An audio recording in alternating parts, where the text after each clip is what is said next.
Hey everyone, and welcome back for another deep dive. Today we're looking at this piece called "The System Needs to Bleed," and wow, it's a wild ride. It certainly is. The author doesn't hold back, jumping right into these really complex ideas about power and justice and political systems. Yeah, no kidding. They start with this recent Canadian federal court ruling against Trudeau's actions during those trucker protests. Yeah. Where the court said he acted illegally. Right. The thing is, you'd think a win against the government like that would be a cause for celebration. Totally. But this author takes a different approach. Fair. Instead of just celebrating, they say, this legal win, it's not enough. Yeah, they're saying it's just scratching the surface. Exactly. They're arguing that this whole system, this Okay. political establishment, we're all a part of it, needs to be held accountable. And the way they describe it, they say it needs to bleed. Okay, so bleed. That's a pretty intense word. What are they actually getting at with that? That's the core of it, right? They're using bleeding as this metaphor for a kind of radical change, like the kind of change you can achieve by just working within the system as it is. So overhaul time. Basically, yeah. Yeah. They're saying the entire network of power, the institutions, the people who benefit from the way things are, it all needs a drastic fundamental overhaul. And this ties into their whole thing about democratic systems being flawed, right? Exactly. It's not just about Trudeau or any one figure, it's the system itself they're calling into question. Because they're saying that voting and stuff, that's not enough to create real change. Yeah, they're super skeptical of that whole idea. They see voting as almost like it's a form of control in itself. How so? Well, they're saying it gives people this illusion of choice, keeps them playing by the rules, but ultimately it just maintains the existing power structures, regardless of who's in office. Okay. And then they go on to propose this revolution from the top, and they actually use Trump and a potential second term as an example of how this could work. Right. It's like they're saying we need this powerful individual, an imperial executive, someone who can come in and shake things up from within. Using the system's own power to dismantle itself. Exactly. And what's fascinating is they use Trump as this example, right? They talk about his rhetoric, how he's this disruptive figure. But they also say, hold on, his actual presidency, that didn't exactly go as planned. Not quite. They acknowledge there were shortcomings, that he didn't always deliver on those bolder promises. So they admire the, what do they call it, the disruptive potential. But they also see the reality didn't match up. Yeah, and I think that tension is really important. They seem to be wrestling with this question. If even someone like Trump, who they saw as a potential disruptor, if he couldn't fundamentally change the system, then what would it actually take? So it's less about Trump himself and more about this idea of radical change that he represents. Right. They're looking for someone, anyone, who can really be that catalyst. Interesting.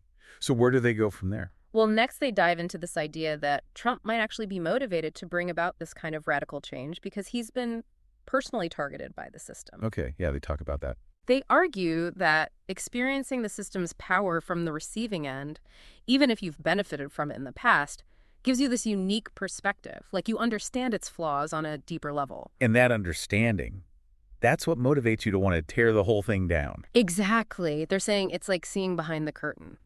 Fascinating. Yeah. Okay, so we're diving deep into some dangerous waters with this one. This is getting good, but we're going to have to pause here for now. We'll be back soon with part 2 of this deep dive into the system needs to bleed, so make sure to subscribe and stay tuned. This conversation is far from over. It's a compelling argument, this idea that personal experience with the sharp edges of power can be a catalyst for wanting to dismantle the whole structure. But wouldn't that require a level of self-awareness and a willingness to relinquish power that's pretty rare, especially in someone who's risen to the top of a system they supposedly want to destroy? Precisely. And that's where the author seems to wrestle with the possibility that a second Trump term might not be the revolutionary shakeup they initially envisioned. Right. They even expressed this concern that Trump, if reelected, could end up strengthening the very system they oppose. Exactly.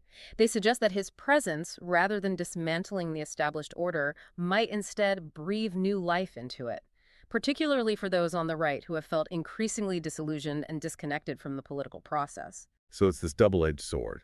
On one hand, they see Trump as a potential agent of chaos, capable of disrupting the status quo.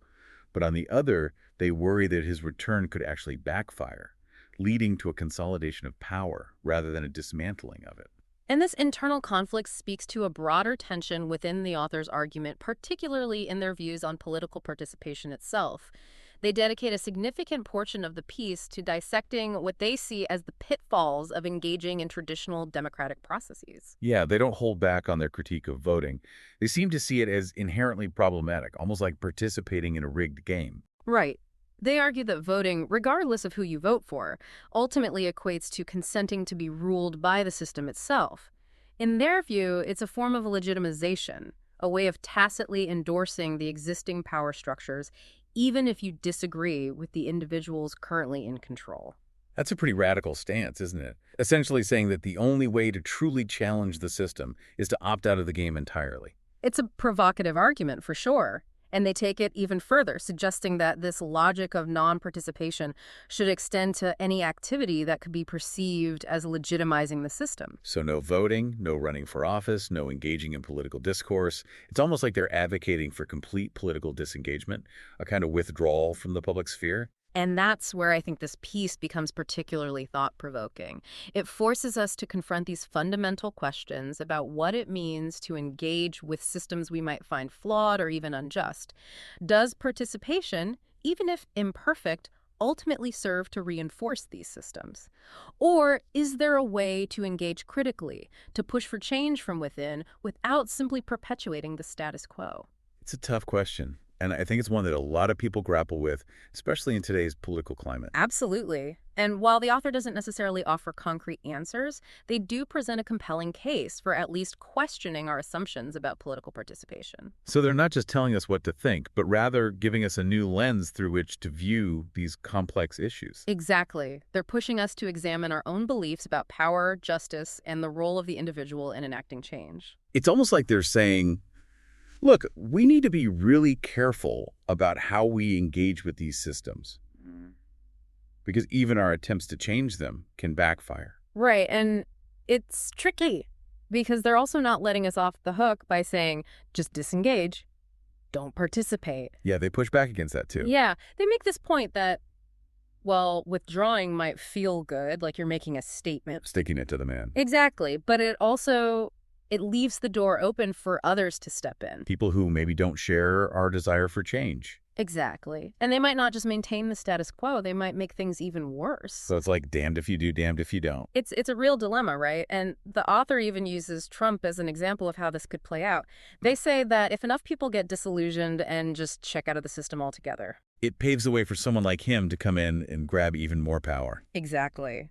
Which would just reinforce the very system they're trying to dismantle. It's a tough pill to swallow. It really is. But I think that's what makes this piece so valuable. It doesn't offer easy answers. Yeah, it's not a how-to manual for revolution. Not at all. Instead, it's more like it shines a light on these really uncomfortable truths about power and how we as individuals are always navigating it. And it forces us to ask some hard questions about our own role in all of this. Right. Like, what does it actually mean to create change? Is it about tearing everything down and starting over, or is it about finding ways to influence the system from within, even if it's messy and imperfect? And I think for the author, there's no one right answer. It's something we each have to grapple with on our own. Absolutely. This deep dive, it wasn't about giving you the answers. It's about giving you the tools to find your own. We've explored this call for radical change, the critique of traditional politics, and those anxieties about the potential consequences of taking action or not taking action. And now it's up to you, the listener, to decide what resonates with you. Exactly. Because like the author reminds us, the system, it's not some abstract thing. It's made up of people. And every day, we're all making choices that either reinforce that system or challenge it. So as you reflect on this piece, ask yourself, what does true accountability look like to you? And what role are you going to play in shaping the future? Lots to think about. And we want to hear your thoughts. Head over to our website, leave a comment, start a discussion. Let's keep this conversation going. And until next time, keep asking the tough questions.